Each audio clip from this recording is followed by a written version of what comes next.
వీడియోలు ఇప్పుడు ఆంధ్రప్రదేశ్ రాజకీయాల్లో కలవరం సృష్టిస్తున్నాయి.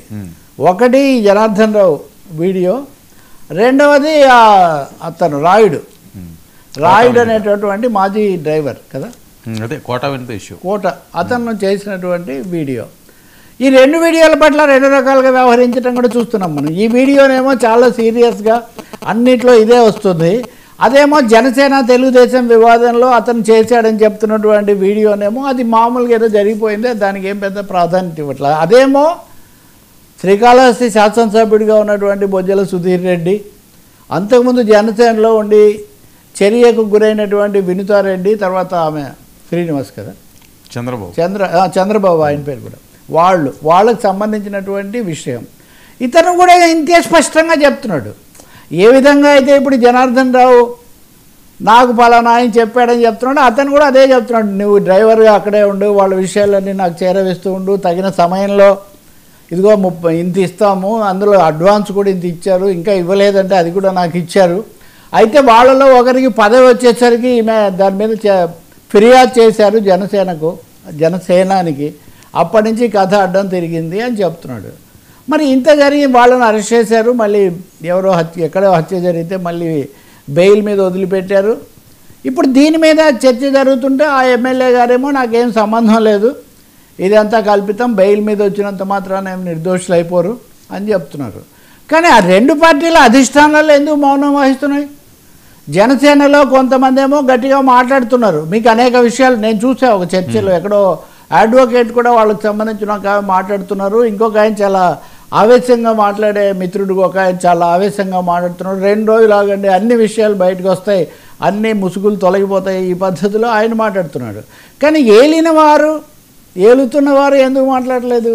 ఇవన్నీ కూడా ఏ తిరుపతిలో అయితే గతంలో కూడా అనేకమైనటువంటి వివాదాస్పద విషయాలు, అనుమానాస్పద విషయాలు, కొన్ని అరాచకాలు జరిగాయని ఒకరి మీద ఒకరు ఆరోపణలు చేసుకున్నారో అదే ప్రాంతానికి సంబంధించినది.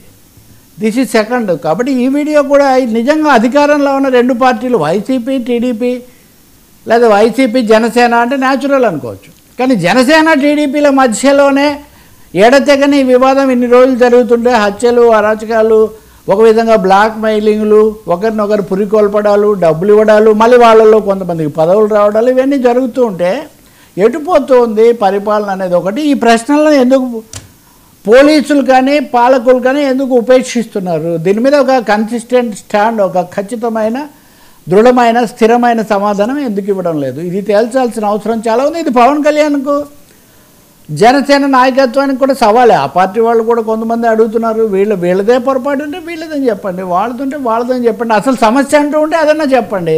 కానీ ఉదాహరణకు 2 వీడియోలు ఒక రాష్ట్రంలో విడుదలై మీడియాలో వాటి చుట్టూ చాలా వివాదాలు జరుగుతుంటే, ఒకదానికేమో చాలా తులాభారంలో, ఒకదానికి చాలా ఎక్కువ వెయిట్, ఒకదానికి అసలు అది ఎలా కుదురుతుంది? నా ప్రశ్న అది. కాబట్టి రెండింటి మీద కూడా సమగ్ర విచారణ జరపండి. ఈ విషయంలో కూడా ఇట్లాంటి పద్ధతులకు ఎవరు పాల్పడుతున్నారు, అసలు అవసరాలు ఎందుకు వస్తున్నాయి?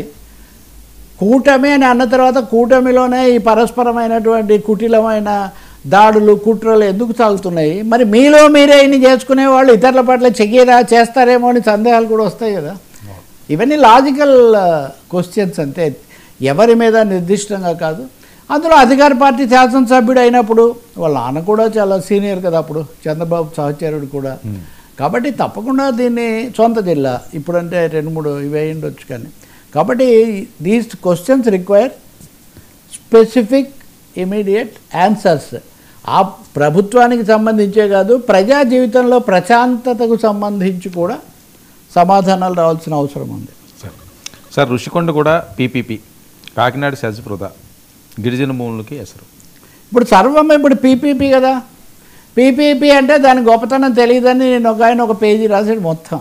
పీపీపీ దాని ఔన్నత్యం, దానివల్ల కలిగే ఉపయోగాలు, పీపీపీ వల్లనే ప్రపంచం ఉద్ధరించబడుతుందని కొంతమంది నమ్ముతున్నారు. కానీ ప్రజల ఆస్తులు, ప్రజల భూములు, ప్రజల సంస్థలు, వనరులు తీసుకెళ్ళి ప్రైవేట్ వాడికి ఇచ్చి, ఇది ప్రైవేట్ కంటే అన్యాయం, ప్రైవేట్ వాడికి కనీసం అని అడగడానికన్నా ఉంటుంది. ఇప్పుడు హైదరాబాద్ మెట్రో ఉందండి ఉదాహరణకు, చాలా ప్రెస్టీజియస్, 1000 కోట్లు, ఎక్కడ చూసినా మాల్స్, ఇవన్నీ. ఏమనింది గవర్నమెంట్? అడిగింది ఏంటి? సెకండ్ ఫేజ్కి వెళ్దాం, 2వ దశకు వెళ్దాము అని అడిగింది, అంతే కదా. మీతో వ్యాపారం చేస్తున్నాను, మీరు మన ఇద్దరం ఒక ఊరికి పోదామని బయలుదేరాము, సగం దూరం వచ్చిన తర్వాత మీరు సడన్గా దిగిపోతానంటే పీపీపీ మోడలే కదా అది కూడా.